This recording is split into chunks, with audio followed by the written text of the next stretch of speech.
আসসালামু আলাইকুম, আমি খন্দকার আসিফুল আমিন ফরেক্স ওয়েব এক্সপার্টের পক্ষ থেকে আপনাদের সবাইকে আজকের ভিডিওতে স্বাগত জানাচ্ছি। আজকে আমরা চার্ট নিয়ে কোনো কথা বলবো না। আমরা আজকে কথা বলবো গত বেশ কিছুদিন একটা ট্রেন্ডিং টপিক ছিল বা এখনো আছে, যে গ্রেট রোটেশন কি সত্যি শেষ, নাকি গোল্ড সিলভারের আসল র্যালি শুরু হয়েছে। এই বিষয়গুলি নিয়ে আমরা একটু ফান্ডামেন্টালি ফান্ডামেন্টাল আলোচনা করার চেষ্টা করব গ্রেট রোটেশন নিয়ে, এবং রাশিয়া যে তাদের গোল্ড বিক্রি করেছে এটা কি গোল্ড সিলভারের মার্কেটে কোনো প্রভাব ফেলবে কিনা, এই সকল বিষয় নিয়ে ছোট্ট একটু আলোচনা আপনাদের সাথে করব, যারা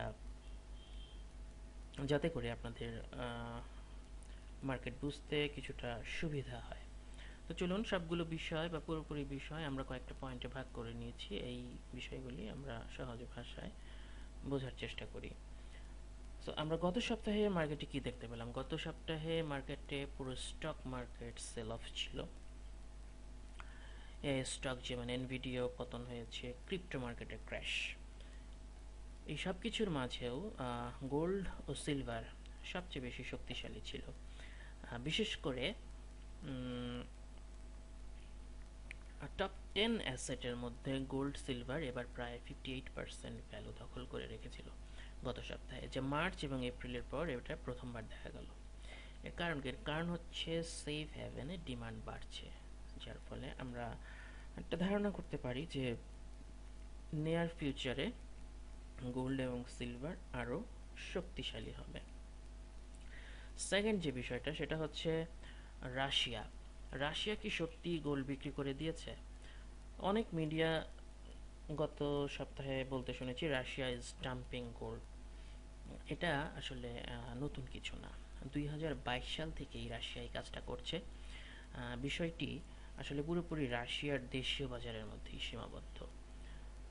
এখানে যা ঘটছে তা হলো যে রাশিয়ার ন্যাশনাল ওয়েলথ ফান্ড থেকে গোল্ড সেন্ট্রাল ব্যাংকের কাছে যাচ্ছে। বিনিময়ে সরকার রাবল পাচ্ছে, যেটা রাশিয়ান কারেন্সি, এবং সেই রাবল তারা যুদ্ধ ও সরকারি খরচে ব্যয় করছে। তো এরপর কি হচ্ছে? এরপর সেন্ট্রাল ব্যাংক সেই গোল্ড বাজারে বিক্রি করে দিচ্ছে। জনগণ ওই রাবেল দিয়ে সেগুলি আবার কিনে নিচ্ছে। আবার সেই রাবেল দিয়ে তারা রাশিয়ান মাইনারদের থেকে নতুন গোল্ড কিনে নিচ্ছে।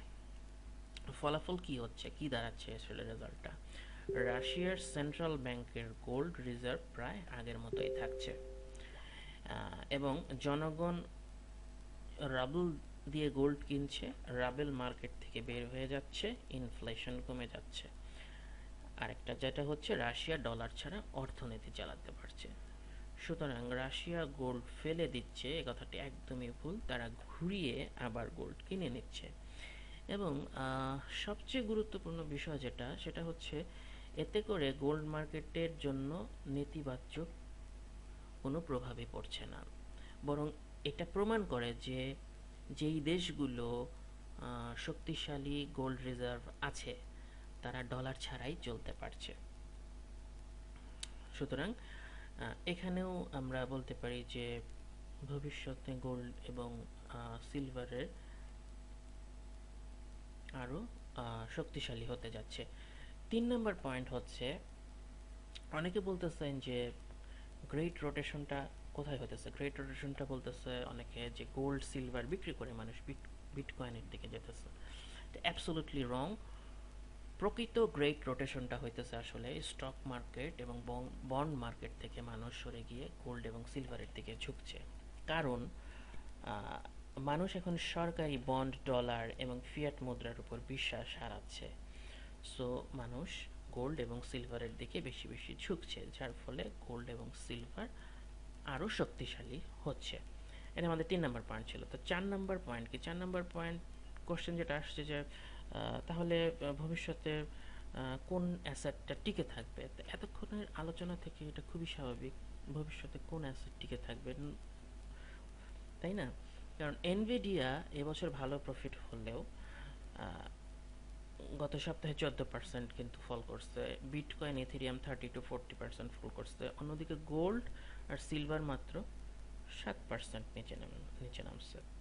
সো এটাকে কি বলবো, এটাই প্রমাণ করে যে কোন অ্যাসেট টিকে থাকবে। গোল্ড এবং সিলভার ইন ফিউচার আরও শক্তিশালী হবে। এখন 5 নাম্বার পয়েন্ট হচ্ছে আমাদের 2026 সাল খুব কাছাকাছি চলে আসছি আমরা নতুন বছরের। এই বছরের টার্গেট আমাদের কি হবে? তো ডেটা অনুযায়ী এই বছরের টার্গেট বলা হয়েছে যে গোল্ড 5000 পার আউন্স আর সিলভার 70 to 80, এবং এটা আমি মনে করি ভেরি মাচ পসিবল। ভয়ের কিছু নেই। আমরা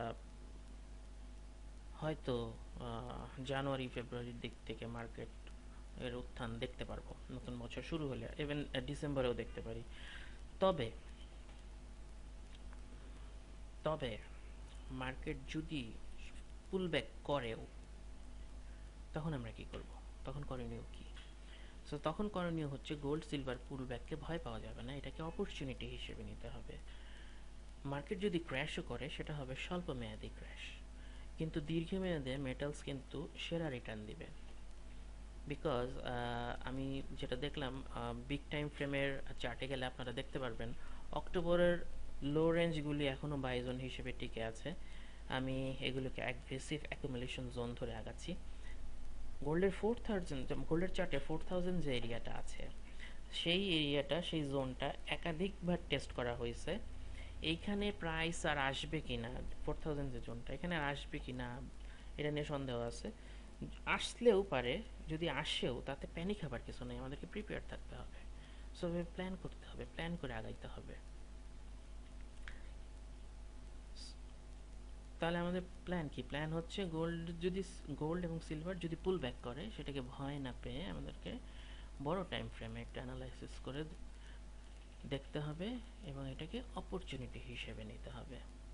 সো এই 6টা বিষয় নিয়েই আসলে বিভিন্ন জায়গা থেকে আমরা ইনফরমেশনগুলি, বিভিন্ন ব্লগ থেকে, বিভিন্ন ট্রেডিং সব ব্রোকারের ওয়েবসাইট থেকে আমরা এই তথ্যগুলি সংগ্রহ করে আপনাদের জন্য ছোট্ট সংক্ষিপ্ত আকারে একটু বোঝানোর চেষ্টা করছি যে আসলে গোল্ড এবং সিলভারে আগামীতে মার্কেটে কি হতে পারে।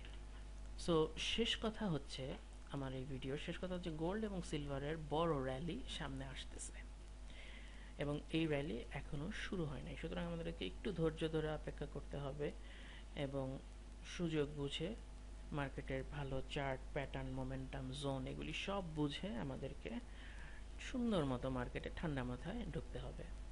তাহলে আমরা বেশ বড় রিটার্ন নিয়ে আগামী বছরটা শেষ করতে পারবো ইনশাল্লাহ। সো এই ছিল আমাদের আজকের ছোটোখাটো একটি ফান্ডামেন্টাল কথাবার্তা আর কি আপনাদের সাথে শেয়ার করার জন্য আমি আসছিলাম। সো ভিডিওটি শেষ পর্যন্ত আপনারা দেখছেন, এই জন্য আপনাদেরকে অনেক ধন্যবাদ। ভালো যদি লেগে থাকে এবং এই ধরনের ভিডিও যদি আরও পাইতে চান, তাহলে আমাদের ভিডিওটাকে লাইক করতে পারেন, কমেন্ট করতে পারেন, প্রশ্ন করতে পারেন, যাতে আমরা পরবর্তী ভিডিওতে আপনাদের সেই প্রশ্নগুলি উত্তর নিয়ে আসতে পারি। সো সবাই ভালো থাকেন, নিজের ও পরিবারের যত্ন নেন। ইনশাল্লাহ আবার নতুন কোনো ভিডিওতে আপনাদের সাথে আমাদের কথা হবে। আসসালামু আলাইকুম।